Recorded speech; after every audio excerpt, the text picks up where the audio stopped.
আসসালামু আলাইকুম। প্রিয় দর্শক, আপনারা জানেন যে অন্তর্বর্তীকালীন সরকার যখন দায়িত্বে ছিলেন, মানে ডক্টর ইউনূসের সরকার, তখন তারা বিভিন্ন সময় বিভিন্ন অধ্যাদেশ করেছিলেন।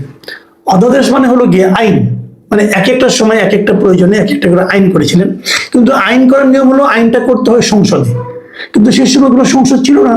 কাজে সংসদ না থাকলে পরে সংবিধানের 93 ধারায় একটা জিনিস বলা হয়েছে যে রাষ্ট্রপতি অধ্যাদেশ জারি করতে পারেন। অধ্যাদেশ মানে উনি একটা আইনের মতো করেই করবেন, ওটা রাষ্ট্রপতি জারি করবেন। এটা আপৎকালীন সময়ের জন্য, যে ওই সময় যেহেতু কোনো সংসদ নেই, কাজেই উনি এটা করে দিলেন। এবং করার পর পরবর্তী সময়ে যখন সংসদ বসবে, তার বসার প্রথম 30 দিনের মধ্যে সেই অধ্যাদেশগুলিকে সংসদ যদি অনুমোদন দেয়, তাহলে সেগুলো আইনে রূপান্তরিত হবে। আর যদি সংসদ সেগুলি অনুমোদন না দেয়, তাহলে সেগুলো বাতিল হয়ে যাবে। আরো একটা কথা, যদি পরবর্তী সংসদ বসার পর 30 দিনের মধ্যে সেগুলিকে উপস্থাপনই করা না হয়, সংসদ যদি বলে এগুলি আমরা উপস্থাপন করব না, তাহলেও সেগুলো বাতিল হয়ে যাবে। মোদ্দা কথা হলো সংসদ বসার 30 দিনের মধ্যে সেগুলো ঠিক করতে হবে। তো আমাদের এই সংসদ বসেছে মার্চের 12 তারিখে। মার্চের 12 তারিখে হলে পরে এপ্রিলের 12 তারিখের মধ্যে এগুলোর একটা ব্যবস্থা করতে হবে। এবং 133টা অধ্যাদেশ কিন্তু জারি করেছিল অন্তর্বর্তীকালীন সরকার। তার মধ্যে 98টি অধ্যাদেশ হুবহু বিল আকারে তোলা হবে বলে বলা হচ্ছে। এটা কে বলছে? সংসদের একদম প্রথম দিনই সংসদে একটা কমিটি করে দিয়েছিল, একটা বিশেষ কমিটি গঠন করে দিয়েছিল যে এই যে এতগুলি অধ্যাদেশ আছে, এই বিশেষ কমিটি সেগুলো যাচাই বাছাই করবে। সেই 15 সদস্যের কমিটির মধ্যে বিএনপি ছিল এবং জামাতের এমপিরা, 3 জন জামাতের এমপি ছিল, 12 জন বিএনপির এমপি ছিল। তো এই যে জিনিসটা করা হলো, সেই বিশেষ কমিটি সেখান থেকে বললো যে আমরা 98টা অধ্যাদেশকে যেমন আছে তেমন হুবহু আমরা পাশ করে নেব। তো 98টা চলে গেলে আর থাকলো 35টা। এখন এই 35টার মধ্যে 15টা তারা বলছে আমরা এটা সংশোধিত আকারে সংশ্লিষ্ট মন্ত্রণালয়ের মাধ্যমে বিল আকারে তোলা হবে এইবারে, এই 12 তারিখের মধ্যে। মানে 15টা অধ্যাদেশকে তারা বলবে যে এগুলো যে যে মন্ত্রণালয়ের জন্য প্রযোজ্য, সেই মন্ত্রণালয় এগুলোকে একটু চেঞ্জ করতে হবে, একটু চেঞ্জ করে এই সময়ের মধ্যে তুলবে এবং সেগুলোকে তারা আইনে রূপান্তরিত করে নেবে। আর থাকলো 20টা। আর যে 20টা আছে, সেই 20টার মধ্যে 16টা তারা বলছে যে এগুলো এখনই বিল আকারে উত্থাপন করা হবে না, পরবর্তী সময়ে আরো যাচাই বাছাই করে সেগুলো নিয়ে আলোচনা করা হবে। এবং বাকি যে 4টা আছে, ওই 4টাকে তারা বাতিল করে দিয়েছে, এগুলো আমরা তুলবই না, এগুলো নিয়ে আলোচনাই হবে না আপাতত। এখন এই জায়গাটাই হলো মূল প্রসঙ্গ। আমি যদি এই 20টার কথা ধরি, যে 16টা এখনই বিল আকারে উত্থাপন না করে পরবর্তী সময়ে যাচাই বাছাই করে অধিকতর শক্তিশালী করে নতুন বিল আকারে উত্থাপন করা হবে, সেগুলোতে এখন তাহলে যে সংসদ এগুলি ছিল এগুলি বাতিল হয়ে গেল। আর যে 4টা একদম বাতিল করে দিল, ওগুলি এখন সংসদে বিল আনয়ন করা হবে না, রহিত করে দেবে। সংসদে বিল তুলবে, এগুলি বাতিল করে দাও, সেগুলো বাতিল করে দেবে। এখন এই 4টা কি? এই 4টার মধ্যে প্রায় সবগুলি বিচার বিভাগ সংক্রান্ত, মানে বিচার বিভাগের স্বাধীনতা নিশ্চিত করার জন্য কয়েকটা অধ্যাদেশ জারি করা হয়েছিল। যেমন সুপ্রিম কোর্টের বিচারক নিয়োগ, সুপ্রিম কোর্ট সচিবালয় অধ্যাদেশ, সুপ্রিম কোর্ট সচিবালয় সংশোধন অধ্যাদেশ, এগুলি জারি করা হয়েছিল। বেসিক্যালি এগুলি তারা রহিত করে দিচ্ছে, মানে একদম বাতিল করে দিচ্ছে, এরকম 4টা। এখন এই যে 4টা বাতিল করে দিল, এগুলি বেসিক্যালি কিন্তু বিচার বিভাগের স্বাধীনতার সঙ্গে সংশ্লিষ্ট। এখন তাহলে কি এই সরকার বিচার বিভাগের স্বাধীনতা চায় না? এটা কিন্তু একটা বড় প্রশ্ন। আমরা দেখেছি যে বিভিন্ন সময়ে এই বিচার বিভাগের স্বাধীনতার কথা সবাই বলে, কিন্তু যখন যে ক্ষমতায় যায় সে যে প্রথমেই বিচার বিভাগের স্বাধীনতাকে খর্ব করতে চায়। মানে তারা চায় যে বিচার বিভাগ সরকারের ইচ্ছা মতো চলবে, সরকারের পছন্দ অনুযায়ী বিচারক নিয়োগ করা হবে, সরকার যেভাবে চাইবে সেভাবে রায় আসবে, এই ধরনের একটা আকাঙ্ক্ষা ক্ষমতায় যে যায় তার মধ্যে আমরা এর আগে দেখেছি। শেখ হাসিনাও তাই করেছেন। সুপ্রিম কোর্টের বিচারক কাকে নিয়োগ করা হবে, কি সমাচার, এগুলি সব তাদের ইচ্ছা অনুযায়ী, হাসিনার ইচ্ছা অনুযায়ী হতো।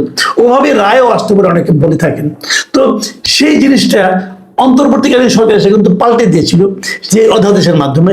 সেই অধ্যাদেশগুলো এখনই বাতিল করে দেওয়ার যে মানে কথা বলা হচ্ছে, সেই জিনিসটা কিন্তু আবার এই বর্তমান যে সরকার এসেছে তাদের মন মানসিকতা, তাদের ইন্টেনশনকে কিন্তু কোনো না কোনোভাবে প্রকাশ করছে। এবং এটা নিয়ে ব্যাপক প্রতিবাদ হয়েছে, এবং এই প্রতিবাদ নিয়ে মানে অলরেডি আগামী শনিবার দিন রাজপথেও বিরোধী দল বিশেষ করে জামাত এনসিপি রাজপথে নামবে বলে হুমকিও দিয়েছে, কর্মসূচিও দিয়েছে। সম্ভবত এটাই হতে যাচ্ছে এই সরকারের বিরুদ্ধে প্রথম রাজপথের আন্দোলন। এই জিনিসটা সরকার কেন করছে এটা এখন আমার কাছে ক্লিয়ার না, কিন্তু আমি মনে করি এটাকে রহিত করার কোনো দরকার ছিল বলে আমার কাছে মনে হয় না।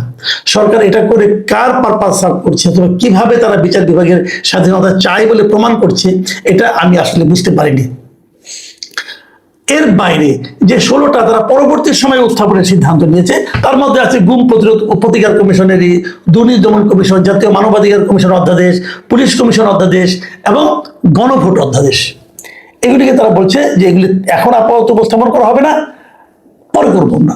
এখন উপস্থাপন না করা মানে হচ্ছে এগুলো আর কার্যকর থাকছে না। এখন এগুলো নিয়ে আপনারা এর মধ্যে অনেক পত্রিকায় লেখা পাবেন, মতামত পাবেন, বিশ্লেষণ পাবেন, এগুলো নিয়ে আপনারা পড়তে পারেন। আমার মনে হয় এর মধ্যে আমি সোহরাব হাসান ভাইয়ের একটা লেখা দেখলাম প্রথম আলোতে, আপনারা যদি পড়েন মোটামুটি একটা ধারণা পেয়ে যাবেন যে কি কি অধ্যাদেশ তারা এখন উপস্থাপন করছে না, পরে করবে, এগুলো দেখবেন। তো সোহরাব হাসান ভাই লেখাটা আপনার সবাইকে পড়ার অনুরোধ করছি। কিন্তু ওখানে আমি আজকে যে আলোচনাটা করবো একটা বিষয়, সেটা হলো গণভোট অধ্যাদেশ নিয়ে।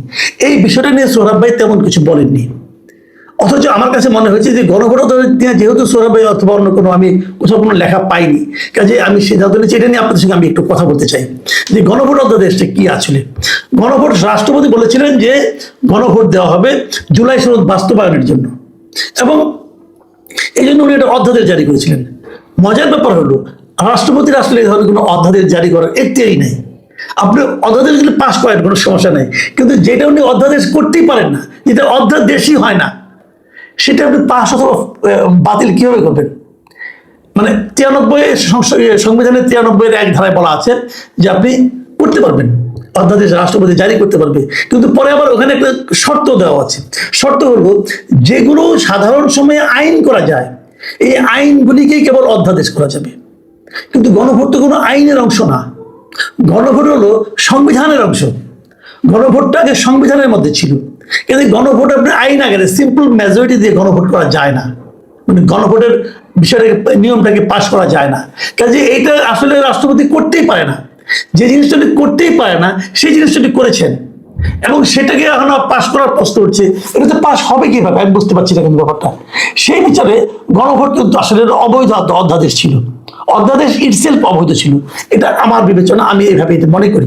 তো এখন সেই জিনিসটা যদি পাশ করে নেয় তাহলে এই যে গণভোটটা হয়ে গেল, এটা কিন্তু এক ধরনের বৈধতা পায়। কিন্তু একটা অবৈধ জিনিসকে আপনি কিভাবে বৈধতা দিবেন, এটা কিন্তু একটা বেসিক কথা। 2 নম্বর কথা হলো গণভোট যেটা হয়েছে সেটা কিন্তু এক ধরনের প্রতারণা বলে আমি মনে করি। কারণ গণভোটের মধ্যে এমনভাবে প্রশ্ন সেট করা হয়েছে, সেই প্রশ্নের মধ্যে আপনি হাও দিতে পারবেন না, নাও দিতে পারবেন না। 48টা প্রশ্নের আপনাকে উত্তর দিতে হবে। যদি সেখানে 4টা প্রশ্ন আছে, এই 4টার মধ্যে কিন্তু অনেকগুলি প্রশ্ন আছে। তো এই সবগুলি প্রশ্নের উত্তর আপনি হয় হা দিবেন, তাহলে না দিবেন। হা দিলে সবগুলি হা, না দিলে সবগুলি না। এটা তুমি কিভাবে সম্ভব?